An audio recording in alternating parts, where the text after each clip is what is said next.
Aí, quando a gente vem pensando nessa mudança, né, da gestão de empresas no geral, com a valorização do profissional, com a valorização das pessoas, a gente começa a mudar o nosso olhar, né? Que antigamente, né, nas formas de gestão, era a hierarquia, manda quem pode, obedece quem tem juízo, e assim segue, né? E hoje em dia a gente vê que, assim, não existe mais essa questão do ser chefe, né? Existe o líder, que tem cara de diferente, de monstrinho, mas que hoje em dia, na verdade, ele está mais preocupado em desenvolver a sua equipe, né, em pensar na sua equipe, do que em realmente dar ordens e cobrar resultados. Então, algumas ações, né, de hoje em dia, dos líderes de hoje em dia, é justamente isso, é energizar as pessoas, entender que as pessoas são parte super importante da sua equipe, então fazer com que elas sejam criativas, né, proporcionar um ambiente onde elas estejam sempre motivadas, que elas se sintam parte, né, que elas se sintam à vontade de ser proativas em colaborar, em dar o mais, né, o a mais do que além da sua função, né? Então, isso traz esse empoderamento dos times, né? Quando eu falei lá das metodologias ágeis de TI, o termo que a gente usa para isso são equipes autogerenciáveis. Eu não preciso ter um gerente, um chefe, dizendo o que ele precisa fazer, quais são as suas funções e suas obrigações. Eles sabem o que precisam fazer e, naturalmente, isso vai se ajeitando na rotina de trabalho, né? Eles conseguem entender que, aquele fulano tem mais habilidade com aquilo, então a gente vai direcionar, né, aquela tarefa para ele, porque a gente sabe que vai ser resolvido da melhor forma, e isso vai ser compartilhado com a equipe, né? Então, isso é ter equipes autogerenciáveis, né? E isso não se restringe somente à área de TI, né? Quando a gente trabalha em equipe, a gente tem esse funcionamento, né? A gente pode aplicar, dar essa autonomia para as nossas equipes trabalharem dessa forma. A outra questão, alinhar as restrições, né? Como a gente falou assim, a gente precisa colocar um limite, né? Porque elas são autogerenciáveis, elas podem chegar onde elas quiserem, né? Elas podem até depor o gerente, mas, né, a gente precisa ter esses combinados, essas regras, né? Então, é aquilo que a gente trouxe lá no início, a gente precisa estipular as nossas regras, né? Igual quando criança, a gente brinca, né? Que a gente dá as opções limitadas, né? A criança pode escolher, mas se ela escolhe entre esse e esse, porque senão, né? Senão ela consegue escolher uma coisa mais absurda do que você imagina. Então, assim, dar esses recursos, essas ferramentas, né? Permitir que eles cresçam, que eles colaborem, mas orientando nos propósitos, nas metas a serem cumpridas, né? Nas regras de bom convívio, né? E nas regras a serem executadas dentro da organização. Está sempre preocupado em desenvolver as competências de cada um, então, como a Luiz Trajano fala, a gente sempre tenta tirar o melhor de cada um, então a gente precisa ter esse olhar atento aonde que a gente pode trazer treinamentos, ou às vezes treinamentos internos ou externos, para que a gente possa sempre estar atualizado, né? Está sempre se desenvolvendo, tanto a gente como a nossa equipe, né? Porque a gente é um organismo ali vivo e sempre em constante mudança. Então, a gente, como líder, a gente tem que estar sempre atento nessas características pessoais, né? De desenvolvimento e competências. E a gente tem que estar, além de olhar para os nossos funcionários, a gente tem que também olhar para a nossa estrutura. A gente tem que ver o que estamos oferecendo para que eles consigam crescer, né? A gente, às vezes, quer cobrar tanto, e às vezes a gente não dá ferramentas, não dá instrumentos, não dá possibilidades, né? Sejam estruturas físicas ou mesmo de ambiente, né? Para que eles realmente cresçam. E a questão de melhorar tudo, a gente sempre olhar, que a gente pode sempre melhorar, em qualquer aspecto, né? Em qualquer processo de rotina de trabalho, ou a forma de lidar, a gente sempre pode melhorar. Então, ter esse olhar sempre como a Cris ali, tá sempre olhando no negócio lá, o que pode mudar, como que ele vai estar fazendo, o que pode tirar de exemplo disso. Então, é sempre esse olharzinho de desconforto, né? De estar sempre incomodado de que alguma coisa pode ser sempre melhor. E aí, nisso, a gente vem, assim, trazendo muita questão da comunicação assertiva, né? Que a gente precisa conseguir expressar esses sentimentos e esses pensamentos de uma forma respeitosa e garantindo que quem está ouvindo entenda. Porque, assim, né? Eu até agora lembrei de um exemplo da parte de TI, né? Que não adianta, é minha raiz, que é o desenhozinho da árvore, né? Porque uma coisa é o que a gente fala, uma outra coisa é o que a gente quer dizer, e outra coisa, a terceira coisa é o que a outra pessoa está entendendo. Então, quando a gente tinha a parte de levantamento de requisitos do sistema, a gente ia lá, perguntava para o cliente queria uma coisa, mas ele disse outra, aí, né, o analista entendeu outra, o desenvolvedor fez outra, no fim das contas, tipo, não saiu nada como ninguém queria. Então, né, a gente precisa tomar muito esse cuidado, nos comunicarmos, né, assertivamente, de maneira clara e direta, mas ao mesmo tempo, né, respeitando o tempo do outro e respeitando os sentimentos do outro ali, né, porque como passamos grande parte do nosso dia no trabalho, né, voltado ao trabalho, a gente cria relacionamentos, então a gente precisa criar esses relacionamentos saudáveis, né, precisa ter a inteligência emocional na hora de se relacionar com os outros, conseguir conduzir aquilo da melhor forma, né, e a comunicação assertiva é uma grande ferramenta para isso.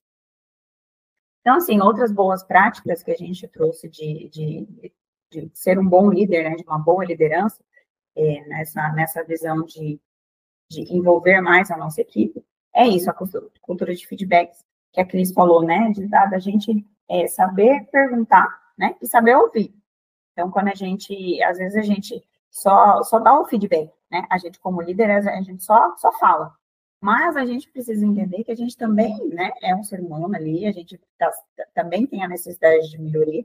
Então, a gente criar este ambiente onde as pessoas, né, a nossa equipe se sinta à vontade de dar aquele toque, né, de falar, olha, vamos fazer assim, vamos melhorar assado, né, de trazer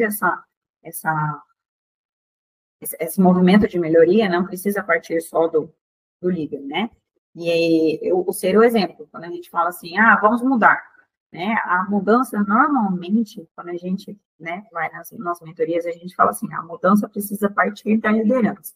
Eles precisam ver acontecendo, né, a gente precisa liderar pelo exemplo, né, precisa, você mudou o horário de trabalho, chegar nesse horário de trabalho, se vai começar, né, a fazer detalhamento das metas, o cumprimento das metas, o líder, tem que começar a fazer.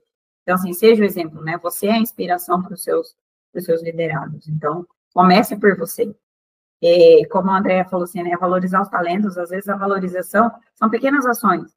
E a gente tem que ter esse olhar atento de, né? Qual é o talento da pessoa? O que ela trouxe ali de benefício para a gente, né? Não é olhar para mim, né? É olhar para a gente. Então, me lembrei de uma coisa, tem um negócio que é bem legal e bem simples de ser implementado nessa questão de valorização, que é criar painel assim de qual ideia deu certo. Você contribuiu para que tal coisa acontecesse. E aí, se essa questão, por exemplo, da inadimplência, é legal de tipo assim, ó, nosso índice de inadimplência era tanto, e porque você pensou em nós, agora é tanto. Parabéns. Simples, gente. É um negocinho desse tamanho, mas todo mundo que passar na empresa, toda pessoa que andar lá, todo mundo que circular vai ver. E aquilo cria valorização, e a pessoa vai se fazendo parte, a pessoa vai se sentindo pertencente. Então, são pequenas ações, e aí o ponto que eu gosto da questão do feedback, só para não perder ali a construção, que ele seja mensal, né, que ele seja via de mão dupla, né, eu dou para você, você dá para mim, com qual objetivo? De ambos crescermos. E como é que a empresa apoia o crescimento daquele funcionário? Às vezes ele está ali como venda, mas o sonho da pessoa é ser um administrador de empresa. Então, ó, se você conseguir atingir tal coisa e aí criar os programas de colaborador, né? Se você fizer tal coisa, a empresa investe em X% na sua formação, na sua capacitação. Então, eu preciso trazer uma devolutiva para que valha a pena aquele nível de esforço que ele vai estar colocando a mais ali também. O feedback só pelo feedback, se o cara não vai ganhar nada com aquilo, no começo ele pode até ir indo, mas aí vai perdendo o brilho da coisa porque ele não está vendo que tem nada que está acontecendo de diferente. Pode ir. Ele percebe que, tipo, ok, eu tenho ali um momento de feedback, mas eu dou feedback e não muda nada, não faz diferença nenhuma. Vou parar de dar o feedback, né? E fica todo mundo como tá. E aí, né, como a Cris falou assim, a questão do entender essas necessidades de cada uma, as necessidades particulares, né, de cada membro da nossa equipe, vem trazer essa questão do reter o time. Olha, de tudo quanto é lugar que eu sento para conversar, eu vou falar, tá difícil, gente, tá difícil encontrar profissionais e tudo mais, mas assim, às vezes a gente olha só, né, o que a pessoa está proporcionando para mim, mas eu estou olhando o que eu posso proporcionar para a pessoa, como ela pode crescer, como eu posso realmente envolver, tornar a coisa interessante, né? Hoje em dia a gente tem isso de o nosso trabalho precisa ser instigante, precisa ser interessante, desafiador, né? Para que a gente se mantenha sempre ali ativo, sempre buscando, trazendo coisas novas, buscando melhorias. Então, assim, treinar a equipe, né? Se dedicar ao treinamento. E eu brinco assim, o treinamento não é aquele que você dá uma vez só quando uma pessoa foi admitida, você faz aquele, como que chama o termo? Tem um termo o onboarding, obrigada. O onboarding que você vai dar, aquele manualzão, aquele monte de papelzão, que você não revisa há zilhões de anos, e aí você passa para ele o que ele tem que fazer e acabou. Depois de um ano, aí você vai falar assim, poxa, mas não está fazendo nada de errado. Nesse um ano, tanta água rolou por debaixo da ponte, muita coisa mudou, processos mudaram, formas de pensar mudaram, né? Então, assim, o treinamento precisa ser contínuo, precisa ser, e às vezes não é né, só treinamento técnico, treinamento, né, dessas soft skills, ou dessas questões que o próprio colaborador trouxe, né, que no feedback é interessante a gente instigar eles a trazerem coisas, as melhorias que a gente pode implementar dentro da nossa empresa. Porque muitas dessas melhorias vêm de dentro, né, como a Andrea deu o exemplo ali. Ela pegou ali o time interno ali, né, relacionamento interno e externo ali, do fornecedor, trouxe uma solução, né, o próprio colaborador trouxe uma solução, que isso pode ser, né, botado no guia de padronização de atendimento, né, de forma de trabalho, então, aquilo ali se tornou a rotina, né, a cultura do setor, por conta de uma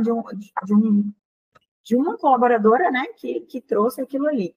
Então, assim, a gente está sempre com os ouvidos atentos, né, a essas questões que os colaboradores trazem, para que a gente consiga ter esse programa de retenção, que às vezes pode não ser um programa formal, né, de aquela coisa de cargos e salários e tudo mais, mas, assim, esses pequenos reconhecimentos e valorizações já traz esse sentimento de pertencimento e já faz com que a equipe permaneça, né? E aí, o que a gente fala assim, não adianta também a gente treinar, dar as ferramentas e a gente não acompanhar. Então, a gente sempre acompanha o que a gente passa, né? Porque às vezes o que a gente já diz já é difícil de entender, e se a gente não acompanhar a execução, não acompanhar os resultados, a pessoa vai se perder no meio do caminho, né? Então, assim, tá sempre assim, igual filho. A gente vai, ensina uma vez, ensina 2, 3, 4, 5, até ter certeza absoluta, depois de 20 anos, que a pessoa sabe o que está fazendo, né? Porque filho a gente não larga nunca.